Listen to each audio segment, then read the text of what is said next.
Welcome to another class of Al-Bahr Al-Madid by Sidi ibn Ajibah radiallahu ta'ala anhu wa an nabihi. And inshallah ta'ala, today we will continue our journey through this thematic study of Juz' Amma, continuing what we started yesterday with Surah An-Naba, inshallah.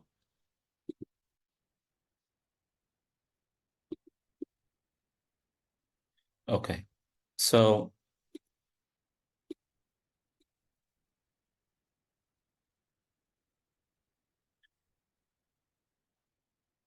okay, I was just adjusting something in the screen. Apologies.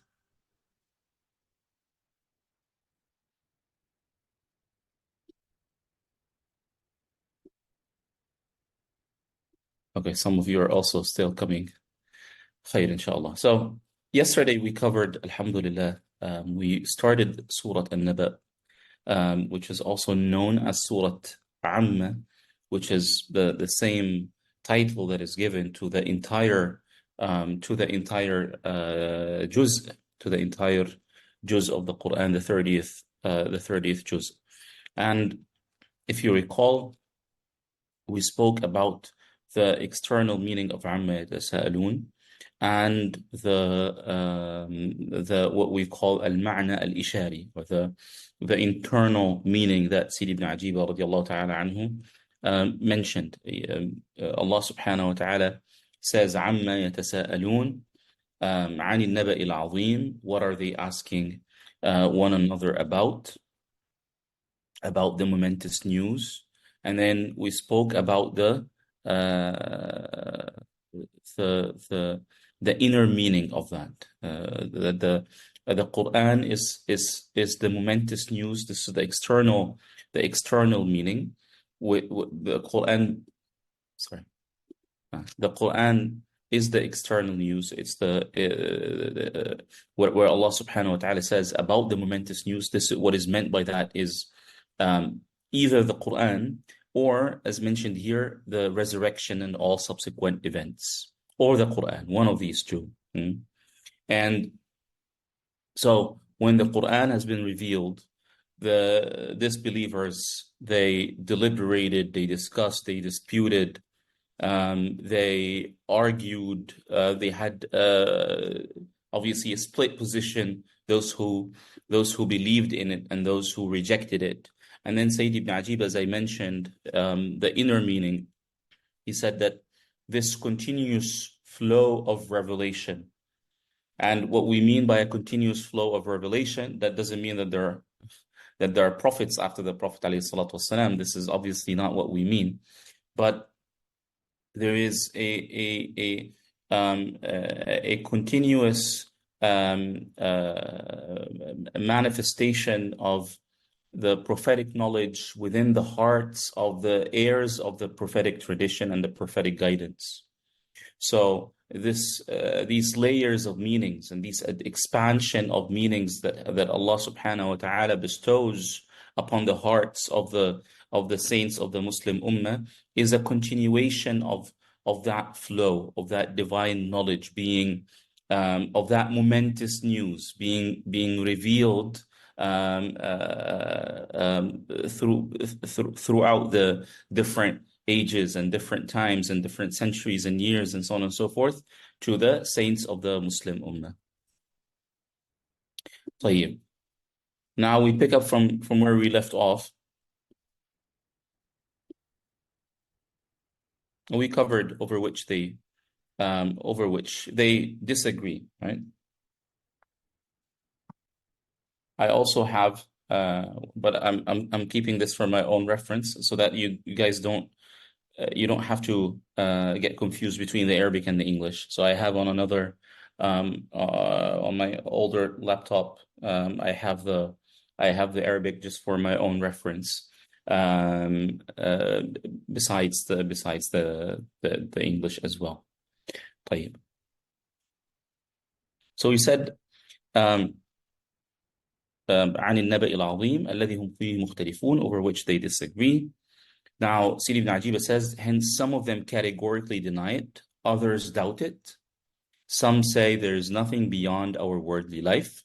Some say we don't know what the hour is. Some deny the concept of both physical and spiritual resurrection, like these people, meaning the ones who were primarily addressed in the verses, and some rejects just the physical resurrection, as in the case of the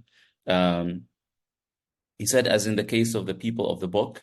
This is according to some of the people of the book, and we know also there are philosophers who establish resurrection, but they establish resurrection as a spiritual resurrection rather than a physical resurrection. But also because this is a delicate, nuanced matter, because we know that in our tradition, in the greater in Islamic tradition, in its in the general sense of the word, we have philosophers like Ibn Sina, for example,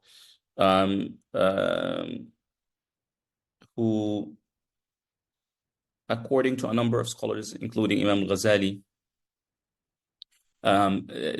denied physical resurrection. But the later scholars within the Ash'ari tradition and the wider Sunni tradition, there are late scholars who kind of disagreed with Imam Ghazali, and they said Ibn Sina did not reject the physical resurrection, but rather he said that we cannot establish the physical resurrection through the intellect. It's only through this is the opinion of Ibn Sina, according to them, that Ibn Sina was saying that there is a spiritual resurrection, and we can establish that through the intellect, meaning through a rational argument, without resorting necessarily to a sacred text. But the establishment of the resurrection of the bodies, meaning of the physical bodies, this is something that cannot be established by a philosopher. It's something that can only be established through a sacred text. So there are Sunni scholars, late Sunni scholars, who disagreed with Imam al-Ghazali in terms of the description of Ibn Sina's stance. I apologize if this is a little bit of a too much theology there, but just to let you know, because I know some people have this, they think it's especially Ibn Sina, because he's an important philosopher in the Islamic tradition and Islamic history, in the history of the Ummah. He's considered to be the philosopher of Islam. So I just thought to clarify that. There are those who still agree with Imam al-Ghazali. Ibn Sina rejected the resurrection of bodies, but as I said, late scholars who are known as the verifiers, they claim that by looking into other works and the different works of Ibn Sina, and different parts of it, it seems that Ibn Sina was not rejecting the physical resurrection. He was merely saying that as a philosopher, pure philosophy, I cannot establish a physical resurrection, because pure philosophy is basically, it's based on the rational arguments, right? So it's as if he's saying, if you want to establish a physical resurrection, you need to resort to a sacred text. But in terms of what the intellect provides, it provides a spiritual resurrection only. By the way, this is the opinion of Ibn Sina. You might the theologians disagree. The theologians provided rational arguments for the resurrection of both the spirits and the bodies both. So this is important. So because some people, they say, okay, so Ibn Sina is not a Muslim, is a disbeliever because he rejected this, rejected that. Let the theologians handle it, right?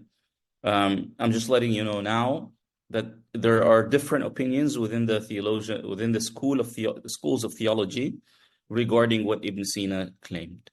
So all in all, here Sidi Ibn Ajiba is saying that الذي هم فيه مختلفون, this type of disagreement resulted into a number of categories. Some of them who categorically denied it, doubt it, say that there's nothing beyond our worldly life, we don't know what the hour is, deny the concept of both physical and spiritual resurrection. Some reject the physical resurrection per se, but does not reject the spiritual resurrection. All these are the different categories, which obviously all of these categories are condemned. Now, this is the case if the momentous news is referring to the day of resurrection. Because coming back to the verse that we covered yesterday, عن النبأ العظيم. Now, النبأ العظيم, yesterday I only covered the part which is النبأ العظيم, meaning the Quran. But النبأ العظيم has two meanings. النبأ العظيم, either the day of resurrection, or النبأ العظيم, the Quran itself. So, in terms of those who disagreed over the day of resurrection, we just covered what different sorts of categories there was when it came to the day of resurrection. What if it's the latter, meaning it's the Quran, An-Naba' al-Azim. What is meant by An-Naba' al-Azim, the momentous news, is the Quran itself. He says if it refers to the Quran, then some say it is sorcery, others call it soothsaying, and some of them affirm its veracity but reject it out of jealousy and arrogance. So these are the different categories of those who disputed, those who rejected the momentous news. In terms, if we interpret the momentous news as the Quran. Now he says furthermore, Quraysh were not the only people who disagreed in this regard. However, due to their discussing this much more than others, and because they pursued it more openly, they were treated as though this was an issue specific to them. But you already know that these meanings still apply till this present day. They're relevant and applicable to this present day as well.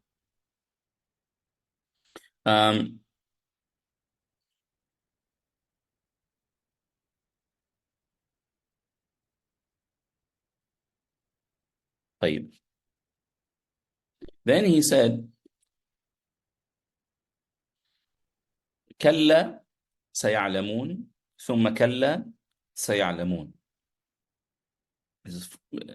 Sayyid ibn Ajib says, firstly, he deterred them from their differing and questioning one another with respect to the aforementioned matter.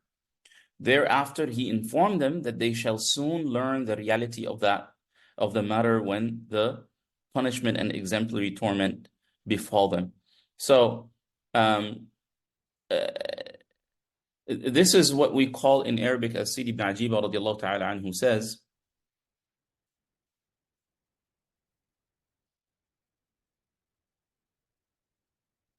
Imam al-Dawani, for example, the question about those who disagreed with, I believe Imam al-Dawani was one of them. Jalal al-Din al-Dawani, a Shafi'i, Ash'ari theologian of the 9th, 10th century, roughly.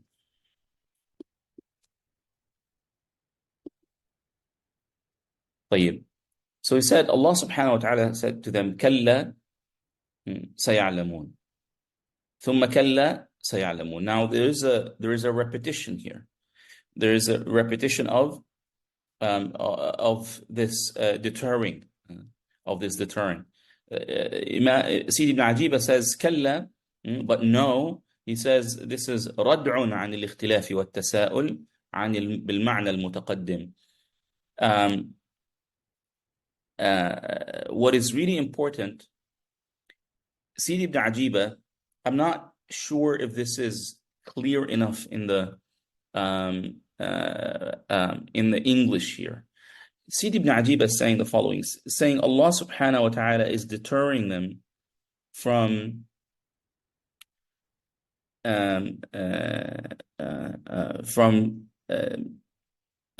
differing and from questioning not holistically, mm, not holistically. He is the where he says questioning one another with respect to the aforementioned matter. He says in if I were to translate it maybe a little bit differently, والتساؤل بالمعنى المتقدم, because there is two types of questioning. There is a questioning that is a form of a genuine inquisition, a genuine investigation, a keen um, need to understand and to inquire. So Sidi ibn Ajiba is saying Allah subhanahu wa ta'ala is deterring them from questioning the momentous news, whether it's the Quran or whether it's the day of the resurrection, is deterring them from questioning that in the sense that they have been questioning it. So it's as if Sidi ibn Ajiba is saying Allah subhanahu wa ta'ala is not deterring them from questioning full stop. Allah subhanahu wa ta'ala is deterring them from questioning in the way that they were questioning. I wrote a research paper in Arabic, hopefully inshallah will be translated at some point. It was titled هل السؤال ممنوع? Are questions forbidden? Are questions prohibited? And I provided evidence in that research paper from both the Quran, the Sunnah. I also answered some of the misconceptions about particular verses and particular hadith, and also particular narrations from the pious predecessors that have been used to portray a picture as if Islam rejects questioning, rejects inquiries, does not allow people to ask questions about direction, about predestination, and so on and so forth. That is false. What is rather a problem is to question in the form of mockery. In the form of mockery. To question not with a genuine intention to understand and to find the truth, seek the truth, seek guidance, seek understanding. This is not this type of questioning is obviously welcomed. Is obviously welcomed. So I really like how Sidi ibn Ajiba said that Allah subhanahu wa ta'ala deterred them from questioning, where it says here, with respect to the aforementioned matter, meaning in the way that they were questioning this. So it's not deterring them from questioning, period. No. He's deterring them from questioning in the way that they were questioning. طيب. This is كلا سيعلمون ثم كلا سيعلمون. This repetition is obviously establishes this emphasis, and he says the reprimand and warning have been repeated here to lay further emphasis, right? He says the word again indicates that the second warning is more far-reaching and severe. And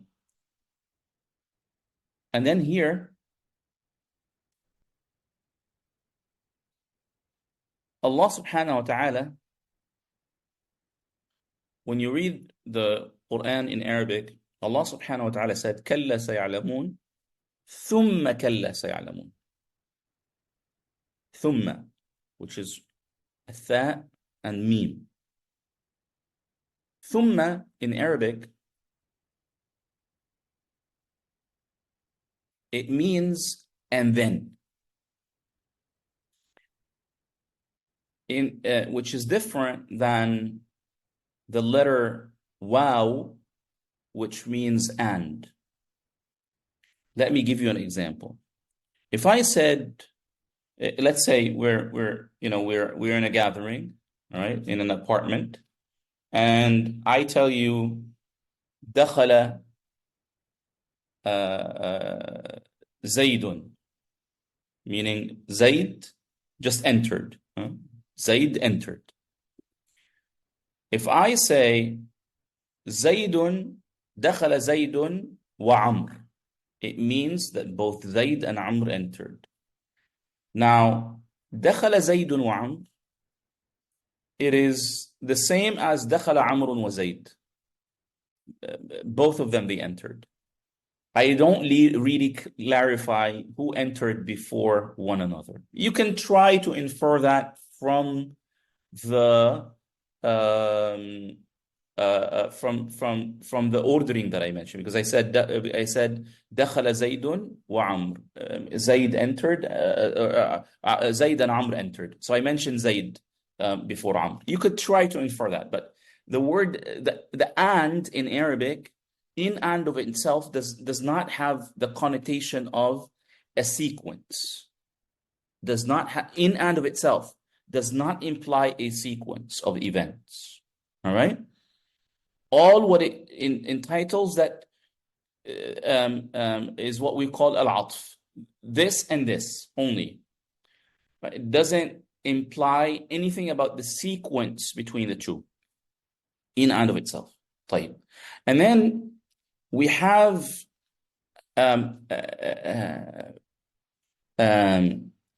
ways of refer in Arabic.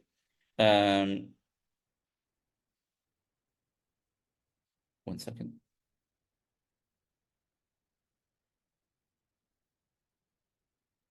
Now we have ways in Arabic in which we refer to the sequence. Mm-hmm.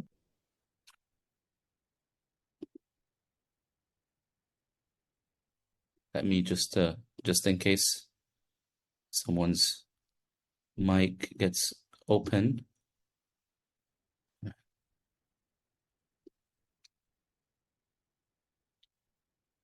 There are different ways in Arabic that implies a sequence. So the first conjunction that we spoke about is the conjunction of wa, and there is a conjunction of fa.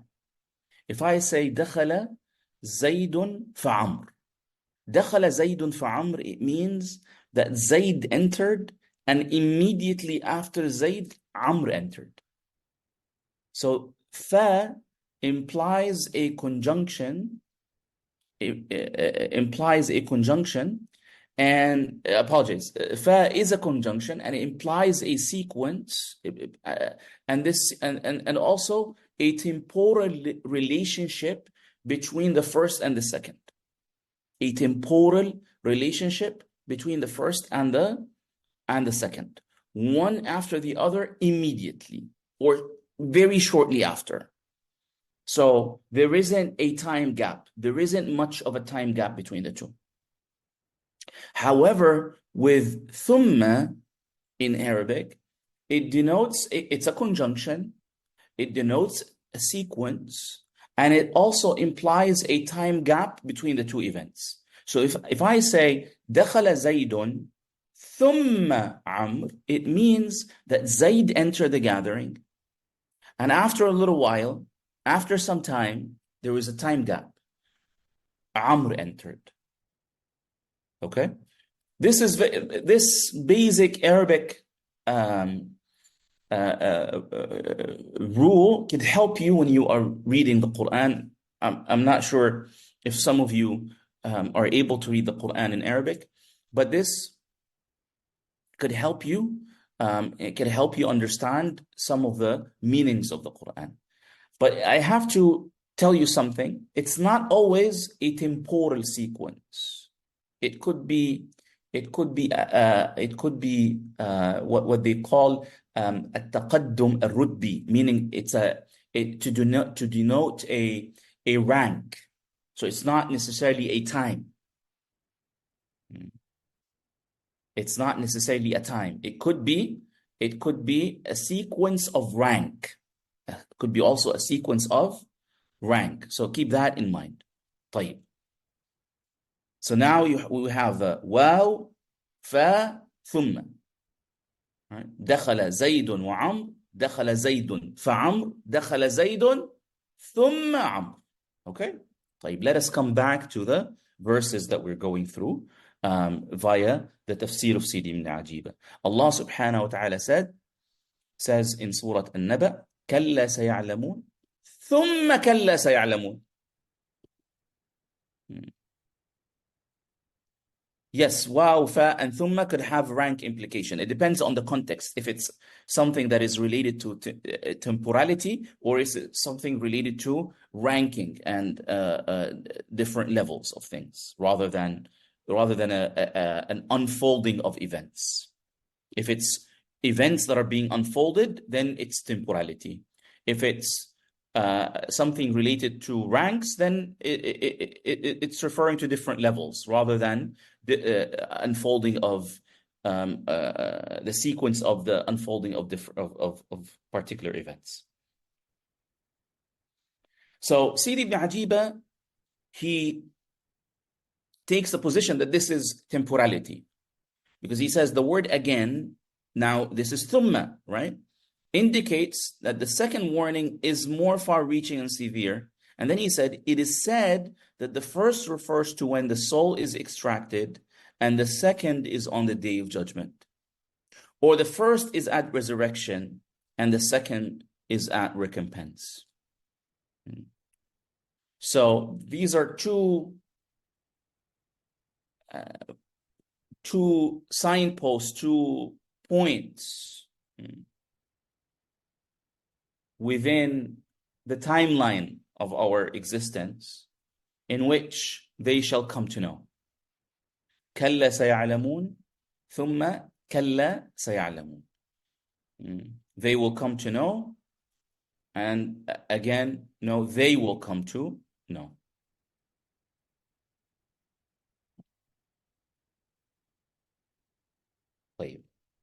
Now, Sidi ibn Ajiba, you might be asking, what is the internal meaning here? So this is the external meaning. Allah subhanahu wa ta'ala is saying to those who, again, either denied, if we're talking about resurrection, if the momentous news means resurrection, then Allah subhanahu wa ta'ala is addressing those who categorically rejected resurrection, or were in doubt of resurrection, or held that resurrection is done by is a spiritual resurrection rather than a physical resurrection. All the different positions of rejection of resurrection, either a categorical to reject resurrection altogether, or to be in doubt of it, or to deny an imperative, essential aspect of resurrection. Okay? If it's the Quran, those who call it sorcery, those who reject the Quran, and so on and so forth. Allah subhanahu wa ta'ala is saying that they will come to know. Again, no, they will come to know. Now, let us now move to the internal meaning. What is Allah subhanahu wa ta'ala here? What is he referring to? According to Sidi ibn Ajiba, actually, let me rephrase this. What is the internal meaning that Allah subhanahu wa ta'ala bestowed upon the heart of Sidi ibn Ajiba, and perhaps other saints as well? Because you will find that in Al-Bahr al-Madid, sometimes Sidi ibn Ajiba would quote other Sufi tafsir, like the tafsir of Imam al-Qushayri, which is also a tafsir known as tafsir Ishari. So we said that when these spiritual gems are revealed, are exposed by the saints, these you could say spiritual secrets are revealed and exposed. People start questioning from amongst the believers. Some dispute, and some accept. Some argue and question. God forbid, some mock. They ask in mockery. They question in mockery. While others who submit and believe, whether they understand these meanings fully or they just have an idea about just a mere idea about what those saints are talking about. Now, so we understand that in this case, we say, عَمَّا يَتَسَاءَلُونَ. What are they asking one another about? عَنِ النَّبَإِ الْعَظِيمِ. The momentous news here in this case is these spiritual meanings that Allah subhanahu wa ta'ala bestowed upon the hearts of the saints. And then, كَلَّا سَيَعْلَمُونَ. Meaning that there shall be a day, which is you can apply the same points that Sayyid ibn Ajiba mentioned here, either at the time of death and then at the time of resurrection, or the time of resurrection and then the time of recompense. Right? كَلَّا سَيَعْلَمُونَ ثُمَّ كَلَّا سَيَعْلَمُونَ. He said these two stages, either death and then resurrection, or resurrection and then hisab, recompense. So he's saying that those who deny these spiritual meanings, those who deny these spiritual gems that were exposed and revealed and introduced in the tradition through the saints, through the heirs of the prophetic guidance and so on and so forth, those who reject them on the day of judgment, or you could say at the point of death, they shall realize the reality of these meanings.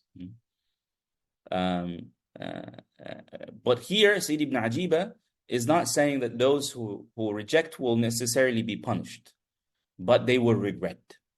Now, regret is in itself a type of punishment, but they are believers, so it doesn't necessarily mean that they will, it doesn't mean that they will be punished by hellfire, but unless it's because of something else, like mockery, for example. But those who are in doubt, for example, but they don't mock, but they reject, but without mockery. So Sayyid ibn Ajiba says, okay, in this case, there is a nadam, there is a regret that they rejected these meanings. And this is why you find in the Sufi tradition, they always emphasize this, the importance of not to reject something without knowing it. You might say, but if I submit to something that I don't know, I might be submitting to something that is wrong. Well, the Sufis, they tell you something different. They say you can do tawaqquf. Tawaqquf means maybe. Maybe.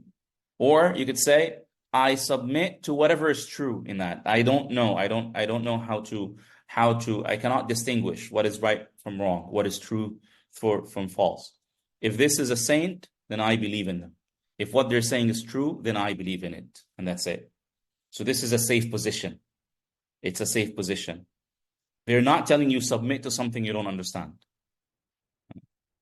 But they're telling you don't reject something without understanding it either. As long as this is someone who's a saint, someone who there's a consensus about, this is someone whom the scholars revere, this is someone who has been embraced and celebrated within our tradition and so on and so forth, then this would have certain implications in terms of how you deal with them. Okay? So in this case, كَلَّا سَيَعْلَمُونَ ثُمَّ كَلَّا سَيَعْلَمُونَ. Now here he said, thereafter he informed them that they shall soon learn the reality of the matter when the punishment and exemplary torment befall them. For those who reject what is brought by saints, it's not the punishment and torment, but rather it's the regret that they rejected. Now, what would they miss when they reject? Scholars say that attesting, witnessing, affirming a karama, a miracle, is in itself a miracle. When you witness a miracle, that witnessing is considered, because a miracle, you can see it as a miracle, but you can also see it as some kind of a ennoblement, some kind of a bounty. So it becomes an ennoblement for the person who witnesses it as well. What witnesses it while believing, while believing. So there are those who are not saints, but because of their love for saints, they shall be resurrected with them. The Prophet ﷺ said, "Al-mar'u ma'a man ahab." The individual, the person, will be with those whom he loves. Or actually, the person is with those whom he loves. Ma'a man ahab. He didn't say will. He said ma'a man ahab. So there is a union between those who between the lover and the beloved. There is the union of love. So because of such rejection from their side, they miss the rank of being with the saints. They miss it, and therefore they would regret it. وَالْعِيَاذُ بِاللَّهِ. Let me go through some of the comments that are in the chat. So there is a stage difference between they will come to know. Yes, correct. There's a stage difference. Either the stage is death and resurrection, or resurrection, the beginning, the resurrection, and then al-hisab, recompense. So, but then on the same day. Any significance to twice versus 3 times, 4 times? Perhaps because death and judgment are only 2 events. I'm thinking of Surah Rahman, where verse is repeated multiple times, more than twice. I think because it's this is different. The implementation of repetition has a different rhetorical implication. There's a different rhetorical implication. Here, there is emphasis, but also there is the implication of 2 stages, that they will know at death and they will know at resurrection, or they will know at resurrection and then they will know at there's an additional knowing. Okay, good that you asked this.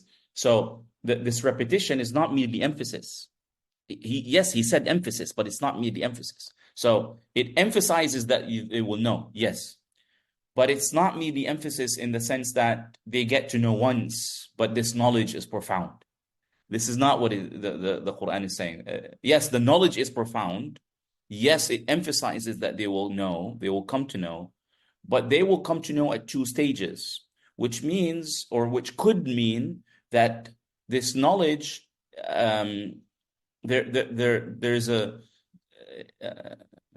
there's something added at the second stage. There's something added. So the knowledge that they sayalamun, meaning when they come to know on the day of on day of resurrection, or on resurrection, they will come to know, and then they will come to know again. So that is an additional perspective of what they will come to know at recompense. Or they will come to know at death, and then they will come to know at resurrection. So this will be a knowledge that they will come to know, and then there is a different perspective, an added perspective. So it's not merely emphasis.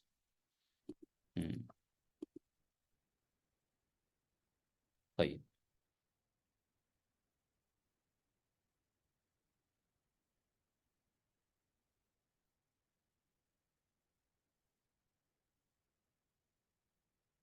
آمين. فيكم إن شاء الله.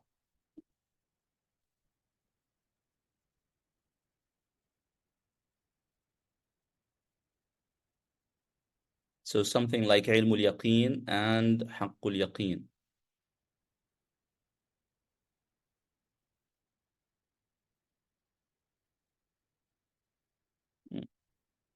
This is a very good question.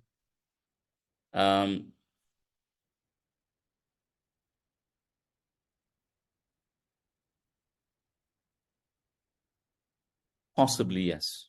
Possibly yes. Possibly yes. Very good question, mashallah. طيب. Now then Allah subhanahu wa ta'ala says, after كلا سيعلمون ثم كلا سيعلمون, Allah subhanahu wa ta'ala says, ألم نجعل الأرض مهادا والجبال أوتادا. Have we not smoothed out the earth like a bed, and made the mountains as its pegs? طيب. Now, Sidi ibn Ajiba, again, he goes through um, the the external meaning first. So he says, uh, uh, we made it like a carpet and spread, which we, meaning Allah subhanahu wa ta'ala, laid out for you to live on. He says, Mihad also been has also been read as Mahd, likening it to a child's cradle. Then he says, because they denied resurrection, they were asked, did the one who is attributed with resurrecting not create all these amazing creations? Why then did you deny his being capable of restoring to life? We will come, inshallah, after we go through these verses. Sidi ibn Ajiba quotes Imam Abu Saud, the great Hanafi judge, the Shaykh al-Islam of the Ottoman Empire, a great Hanafi jurist, a great mufassir, a great mufti. He will, a theologian as well, Hanafi theologian. He will come to quote him, mentioning how does Allah subhanahu wa ta'ala refer to rational arguments that proves the possibility of resurrection. And we'll come to it, inshallah subhanahu wa ta'ala, in due course, بإذن الله. طيب.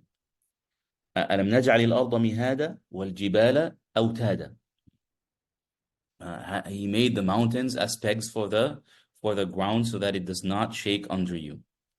He thus fixed them firmly, just as a house is fixed with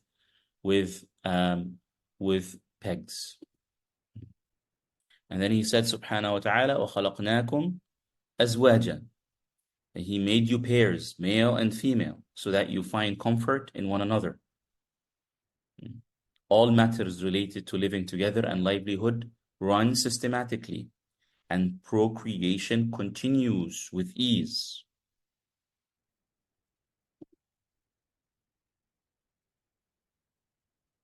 He said it also,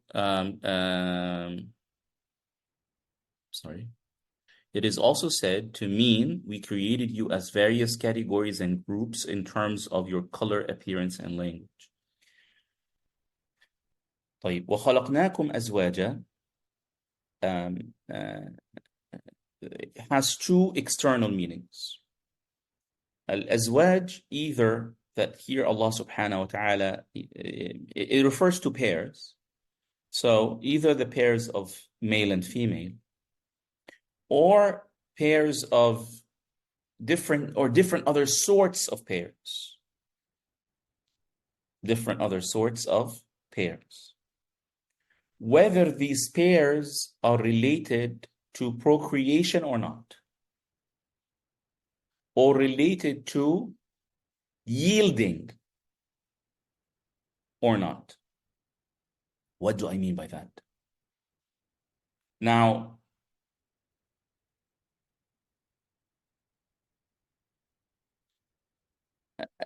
when you think of male and female, we think of procreation, right? Procreation is a way where the yielding of offspring, the procreation of offspring, which we can think of it as the concept of to yield. And I'll explain why I'm using this word yield. In terms of human beings and animals and so on and so forth. Imam al-Ghazali speaks that Allah subhanahu wa ta'ala made this system of pairs, this dual system, as a condition for yielding.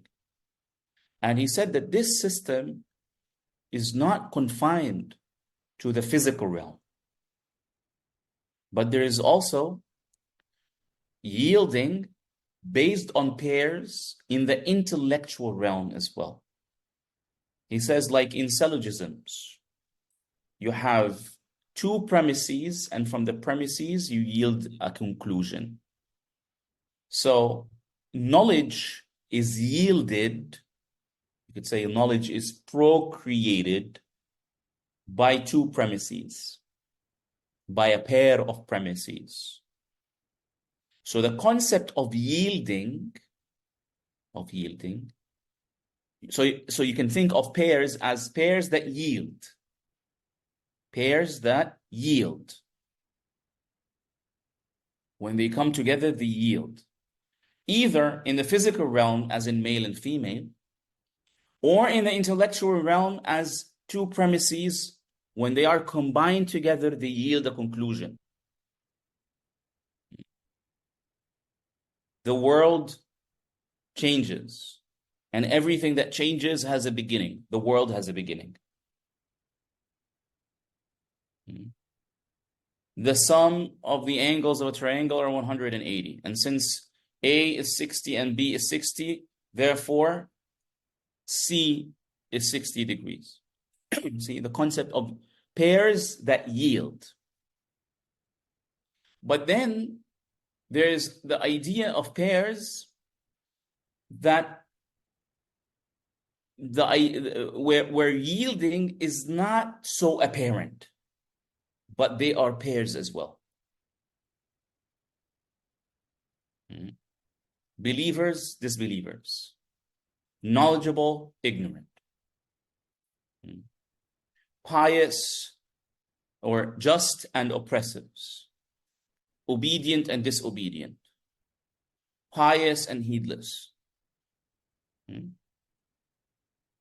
So this is a type. You'd always see it as leaders and followers, rulers and citizens, employers and employees. See? So there is a system of, now, one could make the argument that with pairing in general, there is something that is yielded, yet there are pairs at which yielding is obvious and apparent, and there are pairs through which yielding does happen, but not so obvious. But not so obvious. So one could say that with those knowledgeable and ignorant, one could say that when the knowledgeable and the ignorant are there, there could be the yielding of something, meaning the ignorant would be informed, or that the knowledgeable would be tested by the ignorant. You could make that argument. You could make that argument. So you could say pairs are two sorts. Pairs that yield, you could say immediately yield, or direct, or yield directly. Yield directly. And this could, and these types of pairs that yield either in the physical realm or in the intellectual realm. Physical realm like male and female, intellectual realm like premises. The other category of pairs that do not directly yield. Wallahu a'lam. This is my own understanding. I didn't necessarily read it in a book. But then you could see this system of pairs. You could find the light and the dark, the day and night, cold and hot. So you find these pairs of opposites as well. You can make it under the second category, or you can make it as a third category, whatever you want to. There's no problem. This is not about right or wrong. It's just about how we classify things. One could actually survey, perhaps some of you would be interested in this. Some of you could be interested. Let me read the Quran and survey the type of pairs that are available in the Quran. This would be such a wonderful project if any one of you chose to take it as some kind of an intellectual, spiritual project for themselves to work on. Read the Quran with the intention to survey the type of pairs that are mentioned in the Quran, and then try to classify them under different classifications. All right. So Sidi ibn Ajiba is saying either وَخَلَقْنَاكُمْ أَزْوَاجًا. He's referring to male and female, i.e., pairs that procreate, that yield, or azwajan means categories of pairs. Again, they're not necessarily opposites like knowledgeable and ignorant. It can be ulama and ubad, scholars and worshippers. This is a type of pair that we find in our tradition.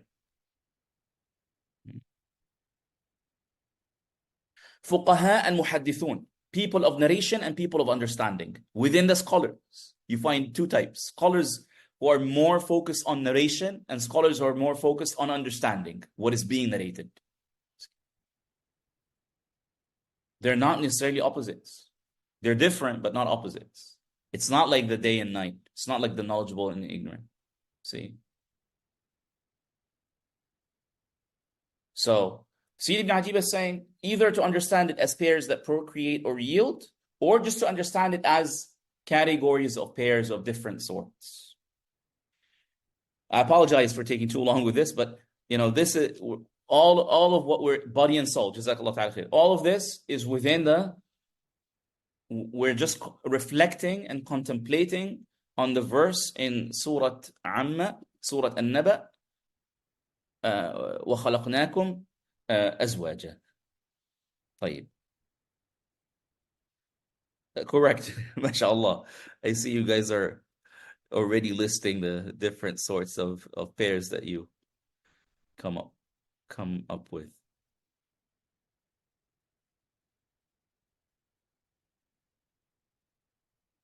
Correct, Sister Nureen. Yes.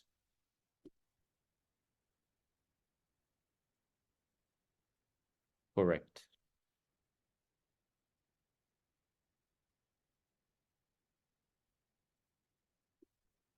This is a good question.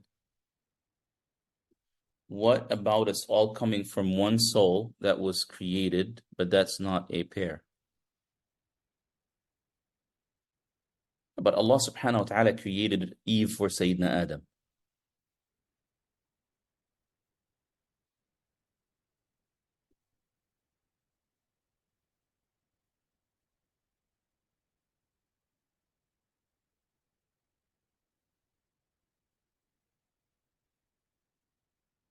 Allah subhanahu wa ta'ala says, من نفس واحدة وخلق منها زوجها. He created from this soul its pair. And then he mentioned after that all the different human beings that came after, they came after from these two. Yeah, poverty and abundance and buyers and sellers and all different sorts. Like, okay, let us move on, inshallah. And then Allah subhanahu wa ta'ala said, and made your sleep for rest. Sayyid ibn Ajib says he made it a source of rest for you, or a pause to your actions and work, giving your body rest after tiredness, or it means death. So it's either sleep or death, being referred to as such due to the complete similarity between them in terms of worldly rulings discontinuing. And then he mentions the night and the day.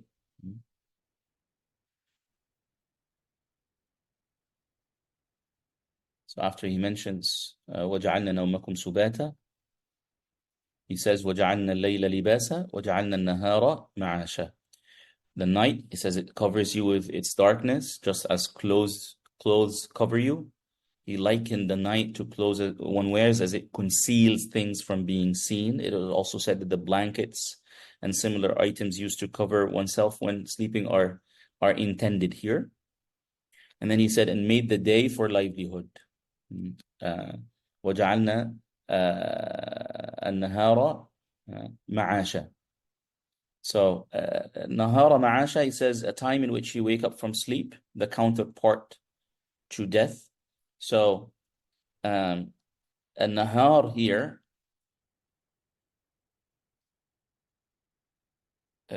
there's an internal meaning.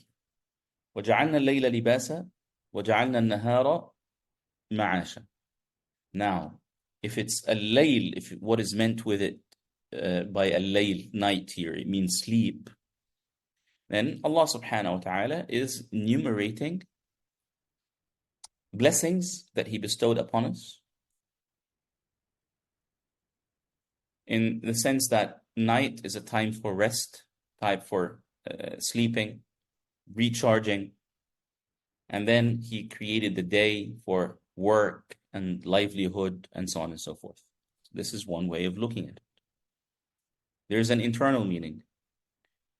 وَجَعَلْنَا اللَّيْلَ لِبَاسًا وَجَعَلْنَا النَّهَارَ مَعَاشًا.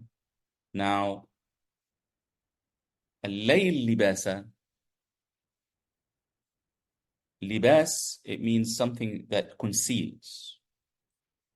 So the internal meaning is that the world that we live in now, in comparison to the hereafter, it is like the night, and the hereafter is like the day. So we live in a realm in which realities are concealed. And on the day of judgment, these realities are revealed. And the day of judgment is the day of actual life, is the livelihood. The hereafter is the livelihood. Darul Akhirah. This is as Allah subhanahu wa ta'ala refers to it, that as the hayawan, actual life. Actual life. And it is narrated in the tradition, الناس نيام, people are asleep. فإذا ماتوا, when they die, انتبهوا, they wake up. People are asleep, and when they die, they wake up. Because when they die, they access as also in the tradition, من مات فقد قامت قيامته. Whoever dies, their resurrection begins.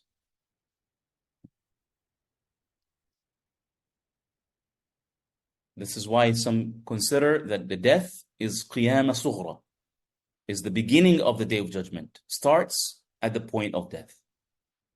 May Allah subhanahu wa ta'ala make it easy for all of us, Ya Rabb. Allahumma ameen. May Allah subhanahu wa ta'ala grant us husn al-khatimah. So, an-nas niyam, this life, when compared to the hereafter, it's as if we're sleeping. Everything is concealed. Real life is in the hereafter. Everything then is revealed. An-nasu niyam, people are asleep. When they die, they wake up. And intabahu, meaning they become attentive. They become aware. When you wake up, when you're sleeping, you're not aware of what's going on. When you wake up, you become aware. Intabih. In Arabic, they say, إِذَا انْتَبَهْتُ مِن نَوْمِي, meaning when I rise aware from my sleep. So when we wake up, we become aware of what's going on around us. So the death is like waking up. And the world that we live in is like sleeping. Things are concealed. We don't know what's going on. And this is why some of the scholars, when they come to the internal meaning of the verse in Surah Al-Baqarah, الَّذِينَ يُؤْمِنُونَ بِالْغَيْبِ. يُؤْمِنُونَ بِالْغَيْبِ, those who believe. There are those who translate it according to the external meaning. الَّذِينَ يُؤْمِنُونَ بِالْغَيْبِ, those who believe in the unseen.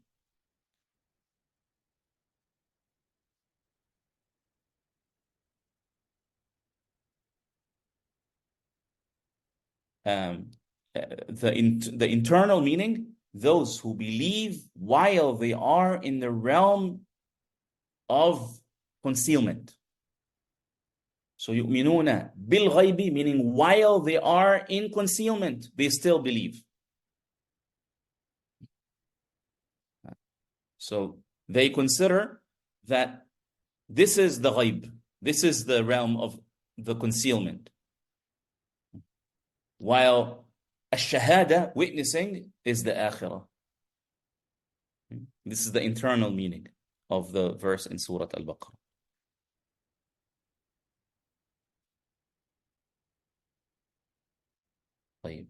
And then Allah subhanahu wa ta'ala says, وَبَنَيْنَا فَوْقَكُمْ سَبْعًا شِدَادًا. He built 7 heavens that are strong and firmly built. neither the passage of time nor the constant cycles they go through affect them, and placed in them a blazing lamp. وَجَعَلْنَا سِرَاجًا وَهَّاجًا. It combines light and heat. Blazing lamp. It says wahhaj is something that burns bright, or something extremely hot. Both are two characteristics of the sun. As for calling it a lamp, it is perfectly suited to the heavens being called a building. Accordingly, the earth is like a house, its lamp being the sun by day and moon and stars by night. And then Allah subhanahu wa ta'ala says, and sent down from rain clouds pouring water. He says, it is reported that Allah sends winds that carry water to the clouds, and these winds then squeeze them like water is squeezed out of a wet cloth. Thajjaj, he says, is from thajj, which means to make pour. طيب.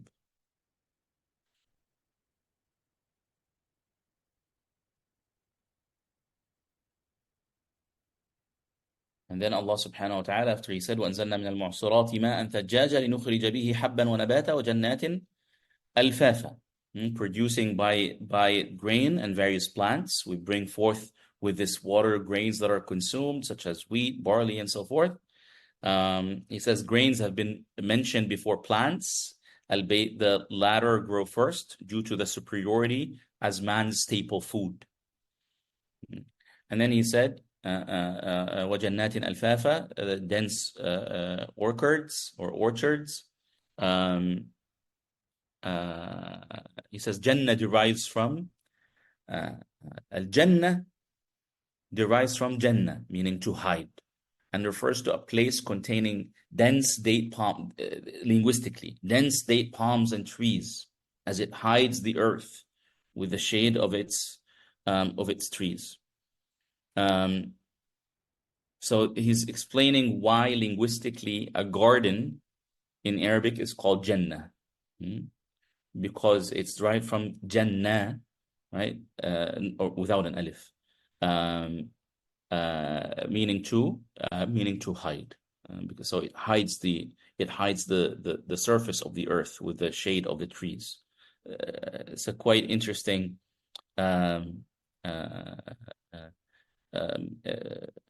or linguistic explanation there. طيب.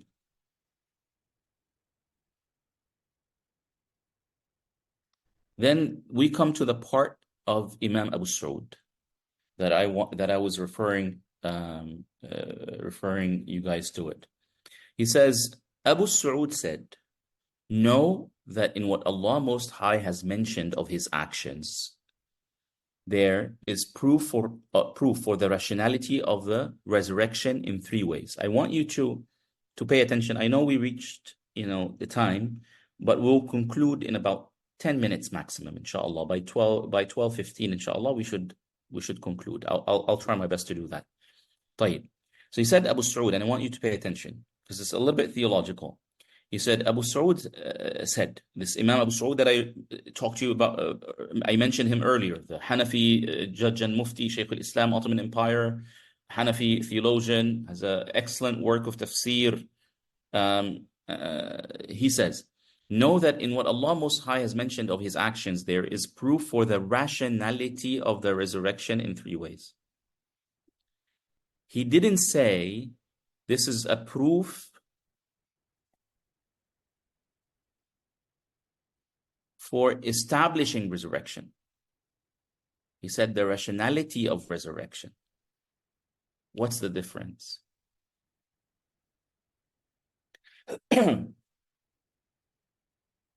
In theology, matters related to resurrection is categorized as something we call in theology as sam'iyat.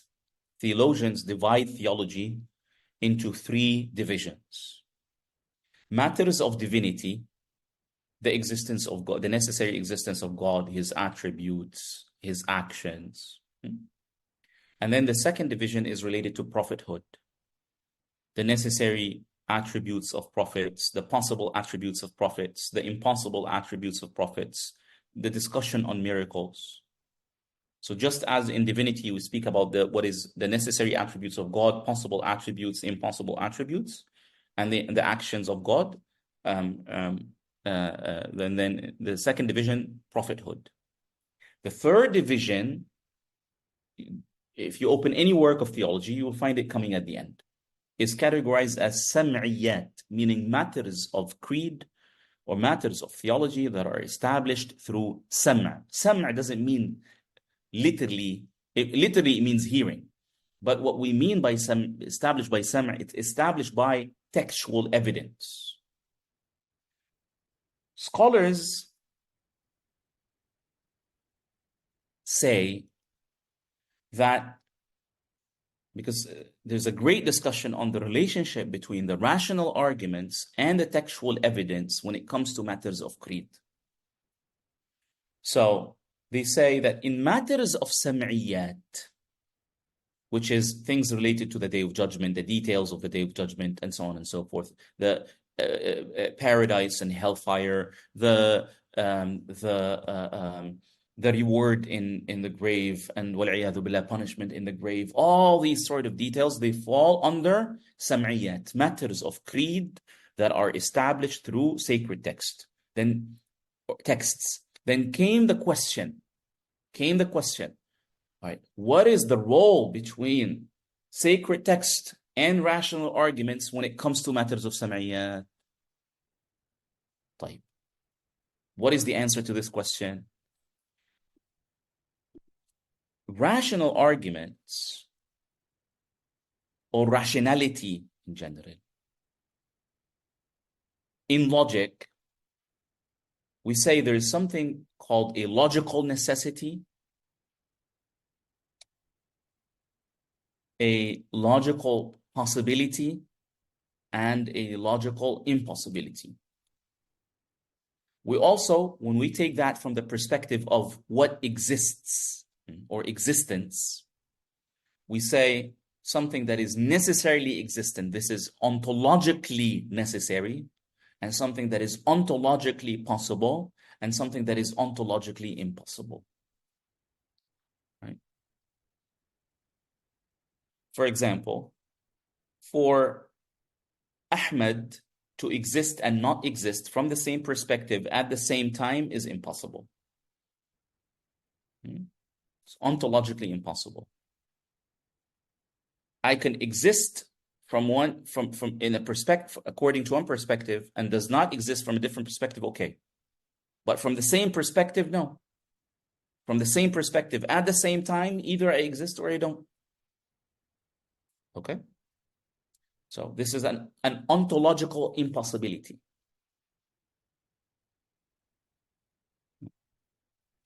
For someone named Amr to be born tomorrow, ontologically possible.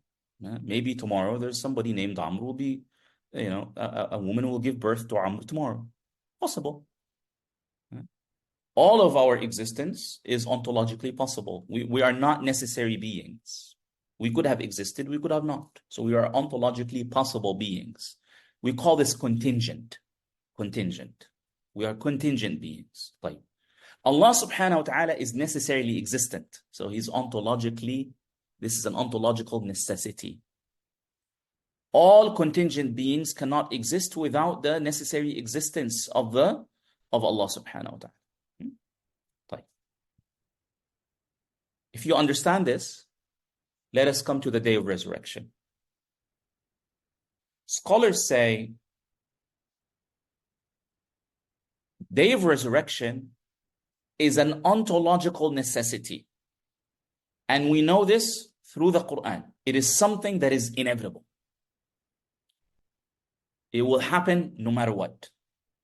It's an ontological necessity. However, we cannot make an argument that proves the ontological necessity of the day of resurrection purely by a rational argument without resorting to any textual evidence. Many theologians say this. Then comes the question, what can we do rationally with those who reject the Day of Judgment? They say, rationally speaking, what we can do is that we can establish rational arguments that falsify, please pay attention, we can establish rational arguments that falsify the ontological impossibility of the day of resurrection. So those who reject, we tell them, are you rejecting because you think it's impossible? We can prove to you that it is possible. So the rational arguments in this case provide the possibility of the day of resurrection.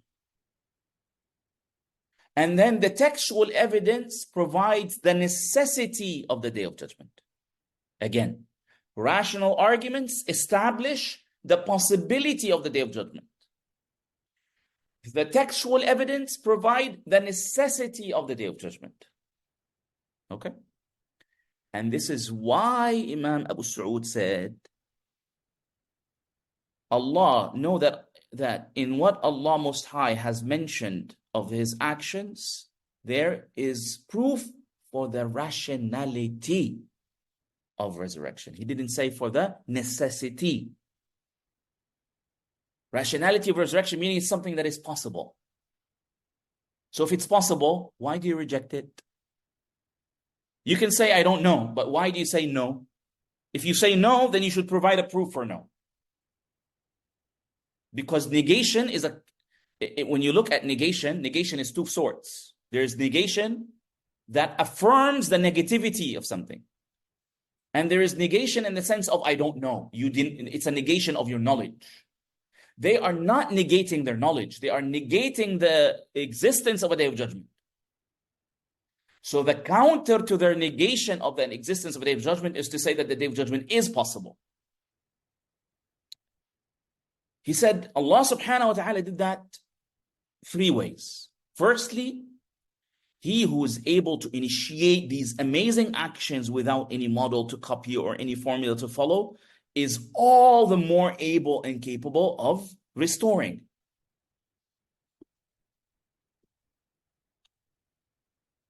So this is basically a qiyas, a type of a syllogism or an analogy to say that since Allah subhanahu wa ta'ala, or since this world began,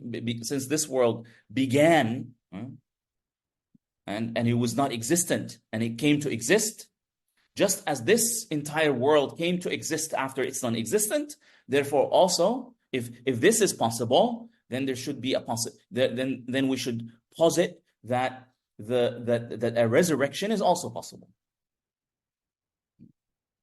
Secondly, in the terms of His knowledge and wisdom, it is impossible that the one who uniquely created these things in a most excellent manner, producing magnificent results and great benefits for the creation, had no wisdom in creating them and made them without any lasting outcome. So here he's referring to the teleology of the world that we exist in. It has an objective that it shall meet. So the first argument for the possibility of resurrection, that resurrection is possible because this world is possible.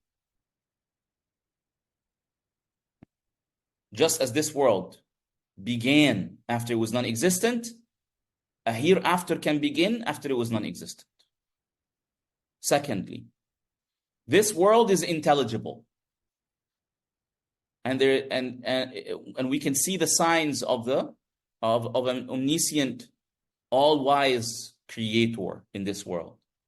And therefore, ultimately, it has an objective that it has to meet. This objective is the hereafter. Thirdly, the actions in and of themselves are proof. Waking up from sleep is example of rising after death, which people witness daily. So Allah subhanahu wa ta'ala is mentioning that that He made that sleep وَجَعَلْنَا نَوْمَكُمْ سُبَاتًا وَجَعَلْنَا النَّهَارَ مَعَاشًا um, uh, apologize وَجَعَلْنَا اللَّيْلَ لِبَاسًا وَجَعَلْنَا النَّهَارَ مَعَاشًا as Allah subhanahu wa ta'ala mentioned the day and night, as He mentioned the sleep and the awakening, these are daily examples of resurrection. He says, likewise, extracting grains and plants from lifeless ground, something they witness all the times, is a testimony to the deceased being taken out of their graves after they die and perish. See? So all these examples that were mentioned,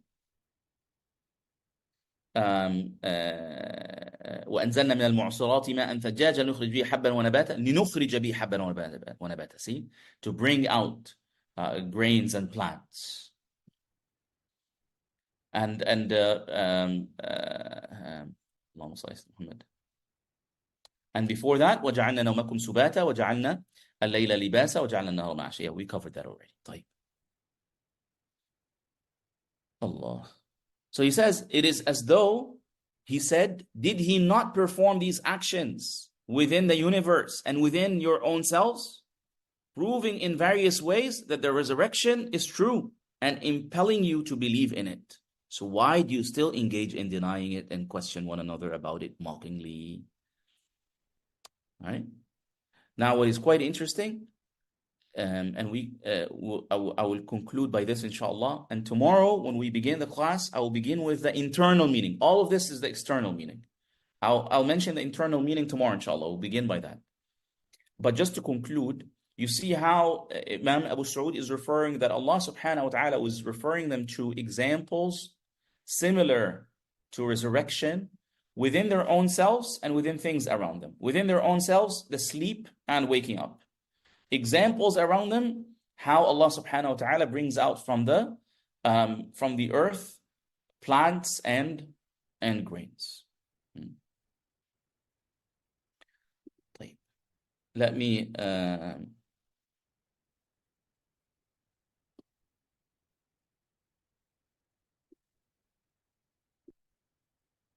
Alhamdulillah, we're delving in kalam and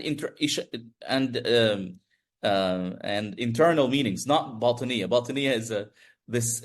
I know you're using it linguistically, but the term itself is refers to a deviant sect. So instead, you can use the internal meanings of the Quran. You could say the ishari meanings. The ishari meanings is the testing in the concealment when we are alive. You could say, in a sense, correct. In a sense, yes. Barakallahu feekum. Alhamdulillah. Jazakumullah ta'ala khairan. I apologize. Maybe today's class was a little bit tough to digest, and I know you're fasting. Here it's already 11, or now it's 12:22 p.m. But inshallah, there's recordings are available. So just in case, there's something that you want to review or something, you can go through the recording bi'idhnillah. That would help you, inshallah. Or if you have any question, you can, inshallah, tomorrow you can text your question, inshallah, in the chat box bi'idhnillah. I apologize for keeping you late. I will not delay you any further. See you tomorrow, inshallah. We'll pick it up from where we left off. Assalamu alaikum wa rahmatullahi wa barakatuh.